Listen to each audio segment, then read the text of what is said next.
আসসালামু আলাইকুম বন্ধুরা, welcome back to my channel Shampa kitchen blog.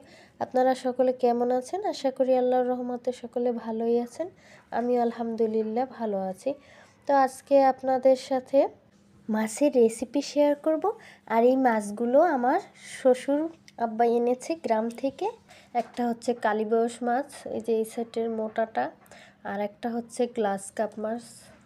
ক্যামেরায় হয়তো অতটা বোঝা যাচ্ছে না, কিন্তু অনেক বড় ছিল মাছটা। এটা রেখে দেবো, গ্লাস কাপ মাছটা রেখে দেবো, আর কালীবাউস মাছটা রান্না করব, এটা আপনাদের সাথে শেয়ার করব। আর এই বেগুনটা আমার মামানি দিয়েছিল, গ্রাম থেকে আনছিল তারা। তো ভাবলাম এই মাছটা দিয়ে আজকে বেগুনটা দিয়ে রান্না করব।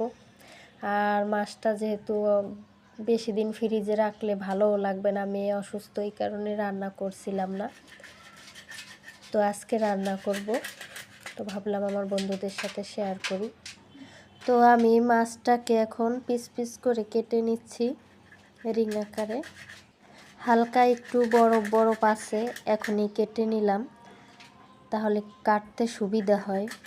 মাছটা শুধু পেটের নাড়ি ভুঁড়ি আঁশ এগুলো পরিষ্কার করে তারপর আমার জন্য ফ্রিজে বরফ করে তারপরে পাঠাইছে। আরও অনেক মাছ পাঠাইছে, ছোট বড় অনেক মাছ। তো এক একদিন এক একটা রান্না করব। তো এইখান থেকেও আমি কিছুটা রান্না করব আর কিছুটা রেখে দেব, কারণ আমরা হচ্ছি 3জন মানুষ, তার মধ্যে মেয়ে তো এই মাছ এখন ওইভাবে খেতে পারবে না। যদি একটু বেছে দিই তাও সে ভয় পায় খেতে, বলছে যে অল্প খেলে কিছু হবে না, আমি বেছে দিই। বলে না কাটা বাজলে গলায়, তো গলা তো এখনও কাঁচা, ওইভাবে শুকায় নাই, আর হয়তো 1 মাস লাগতে পারে পুরোপুরি সুস্থ হইতে। তো এই যে এখন আমি বেগুনটাও কেটে নিচ্ছি। দেখতে অনেক সুন্দরই দেখাচ্ছিল, কিন্তু ভিতরে পোকা হয়েছে। তারপর এটাকে বেছে গুছে কেটে নিয়েছি। বন্ধুরা, আপনারা যারা এখন ভিডিওটি দেখতেছেন তাদেরকে বলবো, যারা লাইক করেছেন তাদেরকে অসংখ্য ধন্যবাদ। আর যারা এখনও লাইক করেননি তাদেরকে বলবো প্লিজ একটি লাইক করে ভিডিওটি কন্টিনিউ করবেন।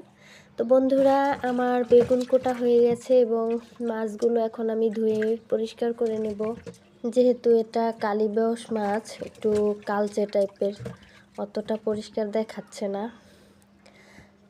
তারপর যথাসাধ্য চেষ্টা করে এটাকে ধুয়েছি, লবণ মেখে রেখেছি, পরে আবার এটাকে আরও ধুয়ে নিয়েছি।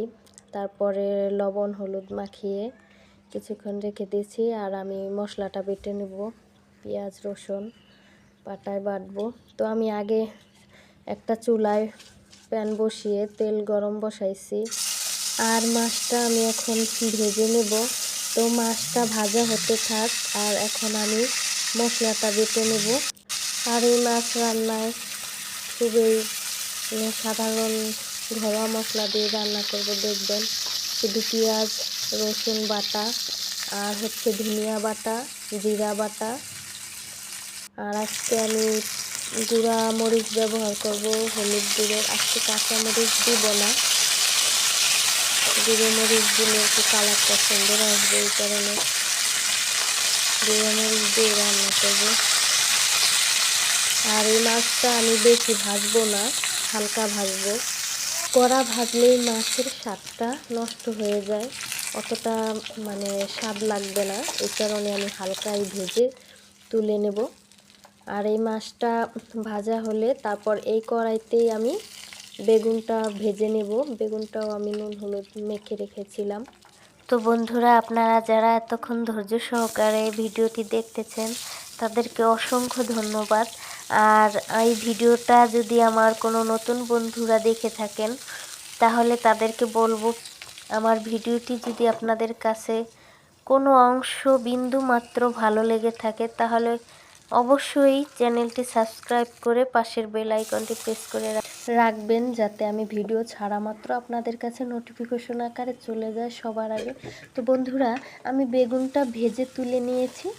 ওই কড়াইতেই আমি পেঁয়াজ রসুন বাটাটা দিয়ে একটু তেল দিয়ে তারপর আমি কিছুক্ষণ ভেজে নেব, গন্ধ যাওয়া অবধি পর্যন্ত অপেক্ষা করব। তারপর একে একে দিয়ে দেব হলুদের গুঁড়ো, মরিচের গুঁড়ো, তারপর লবণ দিয়ে আমি কিছুক্ষণ ভেজে নেব। তো এই যে যাতে পোড়া লেগে না যায় এদিকে খেয়াল রাখতে হবে। তারপর আমি কিছুটা মশলা ধোয়া পানি অ্যাড করলাম, মানে পাটায় যে মশলাটা বেটেছি ওই পাটা ধোয়া পানিটা দিয়ে এখন আমি কিছুক্ষণ কষাবো। তো তারপরে আমি জিরা বাটা এবং ধনিয়া বাটাটাও দিয়ে নিলাম। এখন আবার কষাবো এইভাবে সুন্দরভাবে। তো মশলাটা কিন্তু খুব সুন্দরভাবে কষাতে হবে। দেখুন বন্ধুরা, মশলাটা কিন্তু খুব আঠালো হয়েছে। তো এখন আমি আরও কিছুটা পানি আবার অ্যাড করলাম, কিছুতেই যেন মশলা থেকে কাঁচা গন্ধ না আসে এদিকে খেয়াল রাখতে হবে। একটু ঢেকে রেখেছিলাম, উপরে এই যে তেলটা উঠে আসছে, অনেক ভালোভাবে এই মশলাটা কষানো হয়েছে। এখন এই মশলাটাকে আমি আবারও শুকিয়ে নেব কষাতে কষাতে। উপরে এই যে একবারে তেলটা উঠে আসছে, আর এটাকে এখন আমি ভেজে ভেজে একবারে কষিয়ে নিয়েছি। আর এটাকে আমি কিন্তু দুইবারে এইভাবে করেছি পর্যায়ক্রমে। আর এখন আমি ফাইনালি পানিটা অ্যাড করব, আর এটা হচ্ছে গরম পানি ফুটানো। এখন পানিটা দিয়ে মশলাটা খুব সুন্দরভাবে দিয়ে নেব এবং পরিমাণ মতো এখন এই পানি দিয়ে দেব। এখন আর বারবার অ্যাড করা যাবে না, এই পানিটা দিয়ে দিলাম। এখন ঢেকে রাখবো, পানিটা ফুটে ওঠা পর্যন্ত অপেক্ষা করব। তো বন্ধুরা এই দেখুন আমার 3 মিনিটের মধ্যে এই যে পানিটা ফুটে উঠছে। তো এখন আমি মাছ ভাজাটা আর বেগুন ভাজাটা এখন এর মধ্যে দিয়ে নেব। বেগুন আর মাছটা দেওয়ার পরে আমি আরও 3-4 মিনিট ঢেকে এইভাবে রান্না করব। ঠিক 4 মিনিট পরে এখন আবার আমি চলে আসলাম। তো বন্ধুরা আমার রান্না কিন্তু এখন শেষ পর্যায়ে।